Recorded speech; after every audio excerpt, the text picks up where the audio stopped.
different? Well, I'd had bouts of depression before last fall, let's say, in my life. And I would have to say those were among the worst experiences of my life. But I'd have to say that after searching long and hard for something that was worse than depression, I finally discovered it in akathisia. Because depression was, remember, we talked about that, right? And because you had suffered bouts of depression as well as the arthritis. And one definition we'd agreed on was that being depressed was like hearing that your dog had just died. Yeah. And remembering that continually. And then It's your way dog worse. died and Yeah. you thought that, and that was a dog you actually liked a lot. You thought, well, that's bad, but it's not nearly as bad as depression. Not even close. Right. Not even close. I thought it was going to be as bad, but then my dog died and I was like, nah, depression is way worse. Sucks the joy out of absolutely everything. Can't even see colors vividly. Mhm. Like the joy out of seeing colors, which you don't even think there's joy associated with that. But Right, because, well, with severe depression, you lose positive emotion and gain a lot of negative emotion. But with this akathisia, it was like all of the negative emotion associated with depression, plus a very high level of anxiety, plus no positive emotion at all, plus the inability to ever relax, even for a moment. And so it was, yeah. I wouldn't recommend it. Yes. So watch the hell out for benzodiazepines. They're probably not your friend, or if they are, they're not your friend for very long. So, Yeah. And one of the weird things, I was prescribed Lorazepam for sleep. I didn't take it very often because I found it didn't work very well. Thank goodness.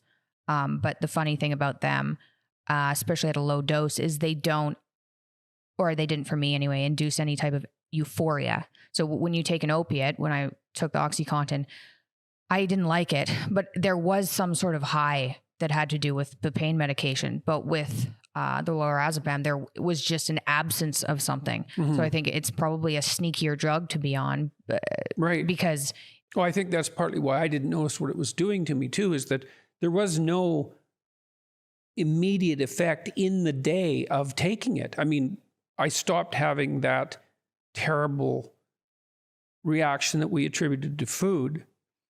And so that eliminated the insomnia and the anxiety, but there was no noticeable effect from the benzodiazepines. And so I just never paid any attention to them. It never occurred to me that they could be causing me serious long-term damage. you'd also taken SSRIs for over a decade. Yes, so it's and like they were very helpful. antidepressant, anti-anxiety medication. It turns Yes.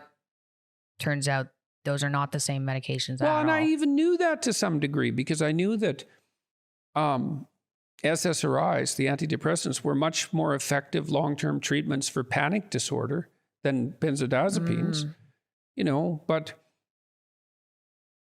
it's quite shocking to me, actually, that I didn't know, despite my professional specialty, that I had no idea how catastrophic benzodiazepine use could be. Anyway, Well, psychologists aren't psychiatrists. Psychiatrists prescribe medications. Psychologists counsel, right? right, but it's still useful to keep up on the relevant literature. Well, now you know. Yes, well, now I definitely, I don't think I'll forget that. Yeah. Yes. So, you know, it's funny, maybe we'll stop with this. Once I started to decrease my use of benzodiazepines, I was never tempted to go back up, except right at the beginning when I went to zero and had to. Well, you were going to have a seizure. Yeah, it wasn't good. I couldn't even communicate with you. But I thought after I got out of the Russian hospital that even if someone put a gun to my head and said, take this, Yeah. I wouldn't. Well, I really think that for me, it's no overstatement to say that for me, the consequence of benzodiazepine withdrawal were worse than death. So yes, that's what it looked like from the outside. yes, well, you know, you don't want to say something like that lightly, you know, but there were lots of times, plenty of times when it would have been preferable, as far as I could tell, just not to be there than to experience what I was experiencing. When you're in pain, people who are in, I mean, being at a certain level of pain is like that. Right? Yes. If you're walking around, you know, anything over really like a 7 or an 8, you can't stand it. Yeah. So that's what it looked like from the outside. Well, the other thing that the benzodiazepine withdrawal did that was absolutely dreadful was produce a sense of time distortion. So this was really obvious when I first woke up in Russia. Like the first day that you and I could speak again, you were wheeling me around in the aisle of the corridor of the intensive care unit. I was going to be wheeled around until it was time to eat. And I must have asked you how many times in 10 minutes what time it was.